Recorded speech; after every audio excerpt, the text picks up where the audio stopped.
Di dalam ilmu makrifat, kita harus betul-betul menghayati dan mentafakuri secara jernih. Karena jika kita benar-benar menghayati secara jernih, kita akan merasakan terkejut yang luar biasa. Karena kami setelah mengetahui pentingnya ilmu makrifat, ternyata kita semua manusia yang ada di dunia ini, kita semua sudah mengalami persaksian terlebih dahulu. Sudah makrifat semuanya terlebih dahulu. Cuman sekarang kita kebanyakan lupa lagi terhadap persaksian tersebut. Persaksian kepada Allah, sehingga kita tidak tahu dan lupa lagi, tidak mengenal atau jauh dari Allah Subhanahu wa Ta'ala.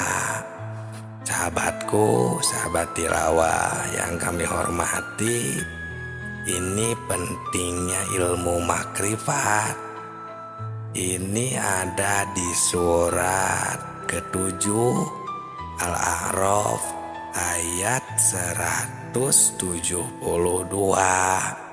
Allah telah berfirman yang berbunyi Bismillahirrahmanirrahim, wa id akhadha rabbuka min bani Adam min dzurriyyahim dzurriyyatahum wa asyhadahum ala anfusihim alastu birabbikum qalu bala syahidna an taqulu yaumal qiyamah inna kunna an hadza ghafilin.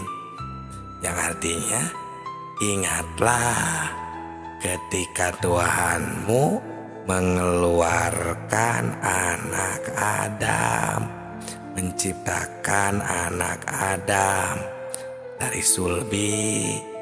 Mereka mengambil kesaksian terhadap jiwa mereka. Seraya Tuhan berfirman, bukankah aku Tuhanmu? Mereka menjawab, ya betul, kami menjadi saksi, syahidna, supaya kamu nanti pada hari kiamat tidak mengatakan sesungguhnya kami orang yang lalai, tidak diberi peringatan tentang hal ini. Nah, ini sahabatku, sahabat tilawah semesta semuanya. Di dalam ayat ini, jika betul-betul dihayati, ditafakuri secara jernih, tentu kita akan merasakan terkejut dengan ayat ini. Karena ini ayat menggugah hati kita. Di dalam ayat ini Allah memberitahu kepada segenap manusia yang ada di dunia ini, sebagaimana firman Allah, manusia yang ada di dunia ini ternyata semuanya sudah dipersaksikan terlebih dahulu kepada Allah sebelum manusia lahir ke bumi ini. Hadirin sahabatku semuanya, dipersaksikannya ini waktu di alam rahim ibunya. Nah, ini ada di hadis Bukhari di dalam bab kejadian makhluk halaman 733 ayat 9. Rasulullah Shallallahu Alaihi Wasallam telah menerangkan dipersaksikannya di alam arwah di waktu kandungan berumur 4 bulan di dalam kandungan ibunya. Nah, ini makanya suka ada yang mengadakan adat atau acara dengan nama acaranya itu sudah menjadi kebiasaan leluhur, bahkan sampai sekarang masih banyak yang memperingatinya, yakni acara 4 bulanan. Nah, ini asal muasalnya atau sejarahnya karena ketika 4 bulan itu adalah diturunkannya ruh sesudah dipersaksikan kepada Allah. Setelah ruh mengalami persaksian, setelah ruh makrifat semuanya masuk ke alam rahim di waktu 4 bulan tersebut. Nah, ini sebelum 4 bulan pun ruh di dalam cabang bayi atau di alam rahim itu sebenarnya sudah ada. Makanya dari 1 bulan, 2 bulan itu cabang bayi tumbuh. Nah, itu sudah ada ruh, cuman bukan ruh yang suci ini, bukan ruh kita yang sejati ini, atau ruh yang dipersaksikan ini. Karena ruh yang dipersaksikan ini adalah ruh kita yang sejati, yang dinamakan ruh kudsi, yang nanti akan dicabut kembali atau istilahnya dicabut nyawa, yang akan meninggalkan jasadnya kembali. Nah, ini diturunkannya di waktu 4 bulan di dalam kandungan ibunya. Nah, semua ini menurut firman Allah tadi supaya di hari kiamat jangan lupa lagi kepada Allah, agar kita nanti tidak istilahnya berdemo atau mengelak, ya, karena semuanya juga kita sudah pada tahu kepada Allah. Kenapa sekarang banyak yang lupa, jauh dari Allah, seolah-olah tidak tahu sama sekali. Padahal dahulu kita ini sudah mengalami pertemuan, sudah mengalami persaksian atau makrifat kepada Allah. Nah, ini maksud dari ilmu makrifat ini. Di video ini kami mengingatkan agar kita semua sebagai manusia jangan leha-leha, jangan terlena, atau jangan hidup ini kita melupakan Allah. Karena kita diamat-amati dan kita ini dipantau oleh Allah Subhanahu wa Ta'ala supaya jangan lupa lagi kepadanya, kepada Allah Subhanahu wa Ta'ala, Sang Pencipta alam semesta ini. Nah, dengan hati yang jujur, kita jangan mendustai diri sendiri. Ini dari Imam Ghazali. Beliau berkata, istafti kolbaka, sampai 3 kali. Istafti kolbaka, istafti kolbaka, istafti kolbaka. Wa in aftauka, yang artinya tanyalah hatimu, tanyalah dan tanyalah hatimu, walaupun orang lain memberi fatwa. Nah, di sini sahabatku, sahabat tilawah semuanya, kita harus jeli untuk mentafakuri ilmiah, ilmu, dalil, ayat-ayat, hadis, keterangan yang bersangkutan dengan perasaan, khususnya ilmu makrifat yang ada di dalam hati. Ayat ini atau yang kita bahas tadi ini akan memberi perangsang pada kita masing-masing, supaya hati kita jangan ketiduran, jangan terlena melupakan Allah dengan kegiatan, dengan kehidupan. Itu sahabatku, harusnya kita ini ada keseimbangan. Walaupun kita sedang mengalami kehidupan, sedang berkegiatan sehari-hari, kegiatan ibadah, kegiatan di luar ibadah. Nah, kita ini harusnya selalu ingat juga atau sambil ingat kepada Allah. Emang bisa, karena emang harusnya seperti itu.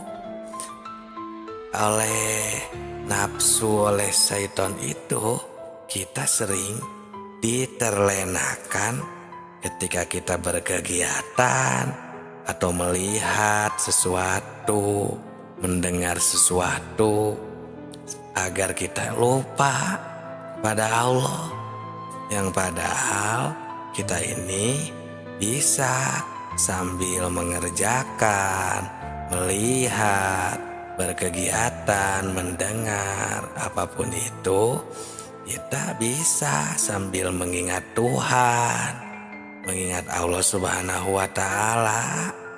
Contohnya nih ya, seperti kita sedang berkegiatan, bekerja di luar ibadah contohnya, maupun sedang beribadah, boleh samakan saja semua kegiatan dengan contoh seperti ini. Kita contoh sedang bergerak, menggerakkan tangan contohnya. Nah, sebenarnya tangan ini tidak bisa bergerak kalau kita tidak ditakdirkan oleh Allah, karena Allah Subhanahu wa Ta'ala yang telah menakdirkannya. Buktinya, jika Allah tidak berkehendak, maka semuanya tidak akan bisa bergerak. Seperti maaf, contohnya orang yang mempunyai penyakit tidak bisa bergerak, seperti stroke contohnya. Nah, itu kan ciri pertanda bahwa gerak itu kita tidak bisa berkehendak. Jadi tangan ini ya tidak bisa menciptakan gerakan, maupun gerakan tersebut tidak bisa menciptakan tangan. Tapi Allah yang menciptakan tangan, dan Allah yang menakdirkan bergerak kepada tangan. Nah, timbul ya Qadir, Zat yang menakdirkan. Qadir ini kan salah jumnya atau identiknya dengan sifat kudrot. Sifat ma'ani salah satu dari sifat yang 20. Nah, sifat ini adalah sifat ma'ani yang tidak akan berpisah dengan zatnya. Nah, seperti itu. Jadi kita bisa mengingat Allah dalam kegiatan atau semua kegiatan kita sehari-hari. kegiatan ibadah maupun kegiatan di luar ibadah. Karena Allah itu selalu bersama kita. Kita bisa selalu bertemu dengan Allah. Wa huwa ma'akum aina ma kuntum wa nahnu aqrabu ilaihi min hablil warid. Allah itu selalu bersama kita dimanapun kita berada, dan Allah itu lebih dekat dengan kita, lebih dekat daripada tenggorokan istilahnya. Nah, ini agar kita tidak terlena dengan apa yang ada di dunia ini, lupa pada tugas hidup kita selaku hamba Allah yang tidak boleh dilupakan. Di antaranya menjalankan perintahnya, menjauhi larangannya. Nah, sedangkan jika kita jauh dari ilmu makrifat atau lupa kepada Allah, itu yang menjadi bibit kita melakukan permaksiatan. Karena jika kita ingat, sadar kepada Allah, kita tidak akan berani melakukan kesalahan atau menjauhi larangannya. Jadi kita akan terus melaksanakan apa yang telah diridhoi oleh Allah dan menjauhi larangannya. Nah, itu semuanya untuk perintahnya ada di dalam Al-Quran dan hadis dan di pengajian-pengajian umum. Kita tinggal pelajari, kita tinggal menghayatinya. Dan begitu pun yang dilarang oleh Allah, semuanya akan banyak dibahas di pengajian-pengajian umum di daerah setempat.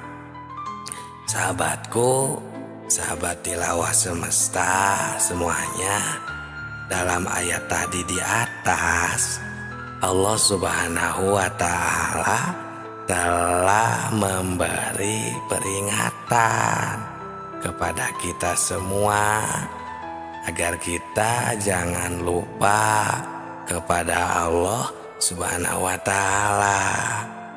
Sekarang mari kita tanya diri kita masing-masing, apakah kita sekarang ingat kepada Allah? Nah, di sini kita harus bertanya kepada hati kita yang terdalam, yang jujur. Jangan membohongi diri sendiri. Sekali lagi, apakah kita sekarang ingat pada Allah? Perhatikan pertanyaannya. Di sini bukan ditanya ingat pada namanya, kepada nama Tuhan, tapi di sini ditanya ingat kepada Tuhannya, kepada Allahnya. Apakah kita sekarang ingat kepada Allah? Nah, ingat kepada Allahnya yang diberi nama Allah, yang diberi nama Tuhan. Ya, kenapa pertanyaannya seperti ini? Nah, karena banyak sekali orang yang cuma ingat itu kepada namanya saja, bukan ingat kepada Allahnya. Nah, untuk menjawab pertanyaan ini, pertama kita harus memakai pikiran yang mendalam. Kedua, harus fakum bidzawahir, memakai hukum sesuai dengan dalil, hukum-hukum dohir, atau istilah lainnya harus masuk akal, logika. Dan yang ketiga, harus memakai hati yang jujur. Nah, baru pertanyaan ini bisa dijawab dengan sempurna. Tapi kalau dijawab dengan hati yang bainahum atau yang standarnya hati-hati manusia, maksudnya yang biasanya, yang ya sebagaimana biasanya lah gitu ya, yang penuh kedengkian misalnya, atau istilahnya yang ingin benar, yang tidak selalu puas, ya, bukan hati yang bersih, yang jernih maksudnya. Nah, ini pasti akan menimbulkan fitnah di kalangan umat Islam. Naudzubillah, jangan sampai terjadi seperti ini, karena ini ilmu makrifat. Ini ilmu makrifat tingkat tinggi, dan ini cuma mengingatkan hati kita, khususnya umat Islam, jangan sampai keliru untuk menetapkan akidah kita kepada Allah Subhanahu wa ta'ala. Karena ayat tadi di atas itu, Allah terus memantau dengan sifat ilmunya Allah, maha tahunya Allah, mengamat-ngamati jangan sampai kita ini lupa kepadanya. Di dunia ini, apakah kita sedang lupa, sedang beribadah, selalu mengingatnya, atau terus melupakannya, sehingga kita terus melakukan permaksiatan dan lain sebagainya. Nah, sahabatku, sahabat tilawah semesta semuanya, banyak sekali sebenarnya ayat-ayat yang menyuruh kita jangan sampai lupa kepada Allah Subhanahu wa ta'ala. Seperti di dalam surat ke-33 ayat 41, Allah memberi perintah, ya ayyuhalladzina amanu dzkurullah dzikran katsira. Hai orang-orang yang beriman, ingatlah kepada Allah dengan sebanyak-banyaknya ingat. Seperti itu. Terus ada lagi di dalam surat ke-7 ayat 205, Allah Subhanahu wa ta'ala berfirman, wadzkur rabbaka fi nafsika tadarruan wa khifatan wa dunal jahri minal qaul bil guduwi wal asal wala takum minal ghafilin. Yang artinya, sebutlah, berzikirlah, sebutlah nama Tuhanmu dalam hatimu dengan merendahkan diri, rasa takut, dengan tidak mengeraskan suara di waktu pagi dan petang. Dan janganlah kamu termasuk orang-orang yang lalai, ghafilin, yang lupa kepada Allah Subhanahu wa ta'ala. Nah, sahabatku, sahabat tilawah semesta semuanya, kalau ayat ini dikaji, ditafakuri secara mendalam, pasti kita ini akan terpanggil secara spontan. Terus kita akan mengusahakan supaya kita terus mengingat kepada Tuhan. Bahkan ada lagi yang sering kita baca ini dalam keterangan sholawat, ya, yang berbunyi fi kulli lamhatin wa nafasin bi'adadi kulli ma'lumilak. Itu di ujung sholawat nariyah, ya. keterangan yang mengingatkan kita ini harus ingat terus kepada Allah itu sebimbilangan nafas dan kedipan mata. Nah, jadi zikir di sini atau wadzkur, ya, fadzkur di sini, nah, kan artinya ingat kalau secara terjemah logot. Nah, ingat ini adalah pekerjaan hati. Sedangkan hati ini kalau kita rasakan, ini sudah bukan pekerjaan lisan.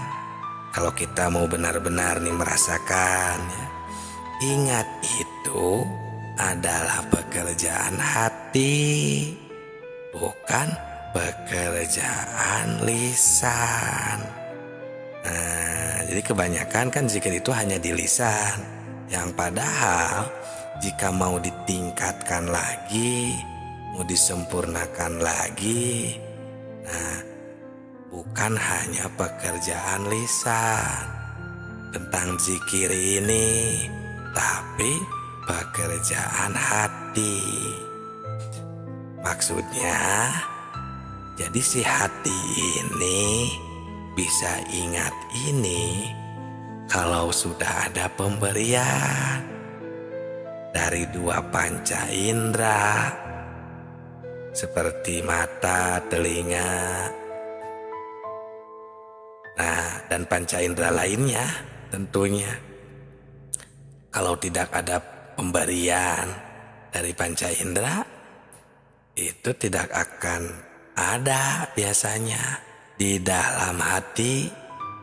Coba saja kita rasakan, bisakah kita ingat kepada yang belum diketahui? Nah, biasanya ini kan tidak mungkin, karena bisanya kita ingat itu harus pada yang sudah kita ketahui. Contoh, kita ini dikarenakan sudah bertemu dengan seseorang yang bernama contohnya Ki Jaid, maka kita tahu ketika kita bertemu di jalan atau kita membayangkannya pun, itu bisa kita mengingat karena kita pernah bertemu dengan yang namanya Ki Jaid.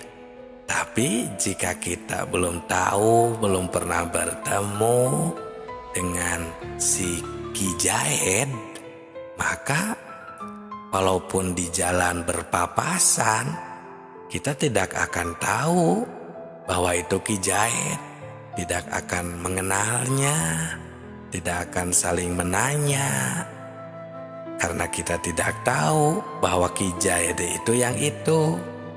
Nah, jadi tidak akan ada di dalam hati ini. Nah, jadi kembali lagi, hati bisa mengingat itu jika sudah ada pemberian dari panca indera. Tapi awas, hati-hati menafsirkan panca indera di sini, pendengaran, penglihatan di sini, bukan pendengaran yang zohir atau su'aul basiro. Itu su'aul basiro adalah pandangan dan penglihatan yang zohir, seperti dari dua mata kepala ini yang ada di kepala, seperti telinga ini yang ada di kepala, bukan. Ya, dari penafsirannya jangan salah juga. Ini adalah penglihatan atau pendengaran ainul basiroh dan hakul basiroh.